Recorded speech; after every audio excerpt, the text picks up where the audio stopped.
بشأنه وجلاله وهو الذي بلغ العلا بكماله. بسم اللہ الرحمن الرحیم. ام المؤمنین حضرت خدیجہ الکبریٰ سلام اللہ علیہ کے حوالے سے تمام مومنین کی خدمت میں ہدیہ تسلیت و تعزیت پیش کرتا ہوں. جناب خدیجہ کبریٰ صلوات اللہ وسلام علیہ آپ وہ عظیم خاتون ہیں کہ جس نے اس فروع زمین پر سب سے پہلے نبی اکرم صلی اللہ علیہ وآلہ وسلم پر اپنے ایمان کو ظاہر فرمایا. جی ہاں، جناب خدیجہ کے لیے یہ لفظ کہنا کہ آپ ایمان لائیں، میں سمجھتا ہوں کہ ان کی شان کے شایان شان نہیں ہے، اس لیے کہ جو اپنی زندگی بھر نبی اکرم صلی اللہ علیہ وسلم کے معجزات دیکھتی رہی ہوں، یہاں تک کہ اپنے شام جانے والے قافلہ میں اپنے غلام میسرہ سے یہ کہا ہو کہ راستے میں محمد کا خیال رکھنا، ان کو کسی چیز کی تکلیف نہ ہونے دینا، یقیناً اس بات کی طرف اشارہ تھا کہ آپ حضور کے اعلان نبوت سے پہلے ان کے خصائل، ان کی صفات کو دیکھ کر ان پہ ایمان رکھتی تھیں.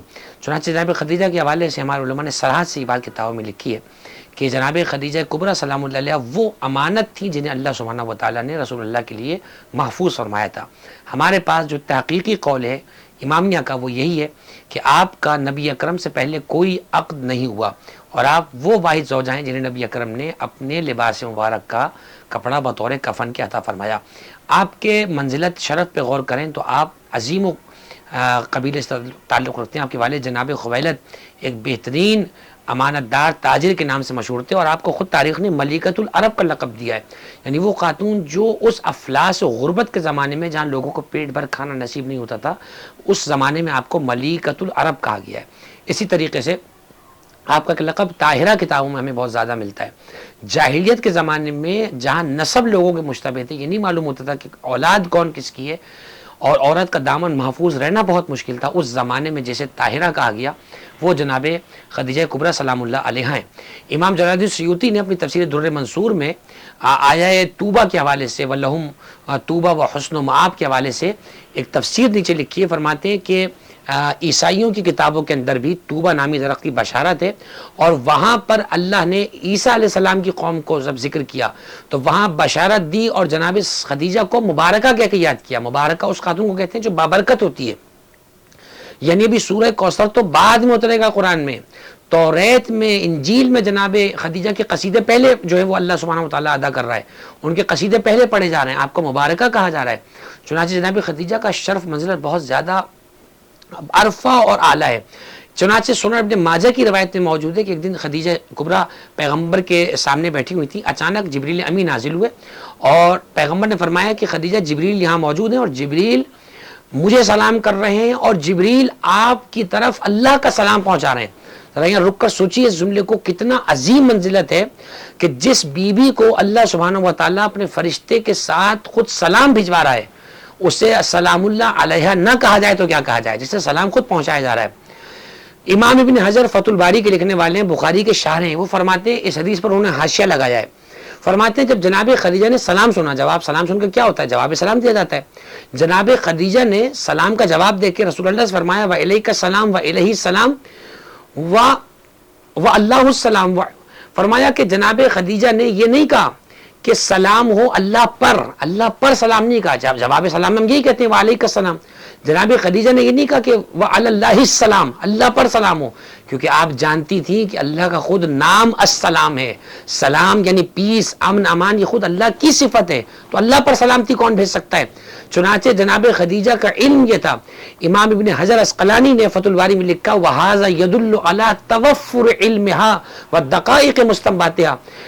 امام ابن حجر فرماتے چنانچہ جناب خدیجہ کی یہ باریک بینی، یہ بصیرت اس بات کی طرف اشارہ کرتی ہے کہ جو لوگ بڑے بڑے توحید کے اس مسئلے کو نہ سمجھ سکے، جناب خدیجہ طاہرہ اس مسئلے کو سمجھتی تھی. کیوں نہ سمجھیں، کیونکہ آپ کا تو وجود مبارک وہ ہے جس سے علم نے اور جو ہے وہ ہدایت نے آگے جا کے پھیلنا تھا. چنانچہ اللہ سبحانہ و تعالیٰ نے آپ کو اپنے نبی مکرم کے لیے پسند فرمایا. قرآن نے آپ کے قصیدے پڑھے وَوَجَدَكَ ضَالًّا فَهَدَىٰ، اے حبیب ہم نے تجھے لوگوں کے درمیان جب گمنام پایا تو تجھے لوگوں کی طرف لوگوں کو تیری طرف ہدایت کر دی. وَوَجَدَكَ عَائِلًا فَأَغْنَىٰ، اے حبیب جب ہم نے تجھے تنگ دست پایا تو تجھے ہم نے غنی کر دیا، تجھے ہم نے مالدار کر دیا. امام راضی کرتے ای اغنا بمال خدیجۃ، امام راضی فرماتے ہیں یعنی اللہ یہ فرمانا چاہ رہا ہے کہ ہم نے تجھے پناہ ابو طالب کی عطا کی ہے اور مال خدیجہ کا عطا کیا ہے. شکر اللہ سبحانہ و تعالیٰ کا کہ اسلام کی رگوں میں اگر مال کسی کا ہے تو وہ صرف حضرت خدیجہ طاہرہ سلام اللہ علیہ کا مال ہے. اور اس وقت آپ کا شرف اور بڑھ گیا جب آپ کو ام ابیہا جناب سیدہ جیسی بیٹی اللہ نے عطا فرمائی. علماء میں یہ بحث ہے کہ جناب سیدہ کائنات کی تمام عورتوں سے تو افضل ہیں کہ آپ اپنی ماں خدیجہ سے بھی افضل ہیں. تو جی ہاں، اس بارے میں علماء اہل سنت اہل تشیع دونوں متفق ہیں کہ جناب سیدہ بیٹی ہونے کے باوجود اپنی ماں خدیجہ کبریٰ سے بھی افضل ہیں، کیونکہ وہ ام المومنین ہیں اور یہ ام ابیہا ہیں. وہ مومنوں کی ماں ہے، یہ مومنوں کے نبی کی ماں ہے. چنانچہ آج کا دن تمام ماؤں کے لیے بھی ایک پیغام ہے کہ ایسی تربیت اپنی اولاد کی کریں کہ آنے والے نسل کی ضمانت بن جائے. جناب خدیجہ طاہرہ نے کیا تربیت فرمائی اپنی شہزادی کی، اور وہ خاتون ویسے بھی جناب سیدہ خاتون جنت اللہ کی طرف سے ایسی تربیت یافتہ تھی. چنانچہ 10 رمضان المبارک وہ دن کے جو پیغمبر کے مغموم ہونے کا دن ہے، پیغمبر نے اس دن کو پورے سال کو عام الحزن قرار دیا. چنانچہ جناب خدیجہ طاہرہ سلام اللہ علیہ کے شرف کے لیے اتنا کافی ہے، امام حسین کی زیارت میں الگ سے جملہ آتا ہے، السلام علیک یا ابن فاطمہ الزہرا، السلام علیک یا ابن خدیجۃ الکبریٰ. علماء فرماتے ہیں زیارت امام حسین میں خدیجہ سلام اللہ علیہ کے ذریعے سے امام حسین کا تعارف کرانا اس بات کی دلیل ہے کہ نانی اس لائق ہے کہ نواسے کے تعارف میں ان کا ذکر کیا جائے. چنانچہ پروردگار سے دعا ہے کہ ہماری مستورات کو سیرت حضرت خدیجہ طاہرہ پہ چلنے کی توفیق عطا فرمائے. روز محشر ہمیں شہزادی خدیجہ کبریٰ کی شفاعت نصیب فرمائے. السلام علیکم ورحمۃ اللہ وبرکاتہ. يا أبا عبد الله يا أبا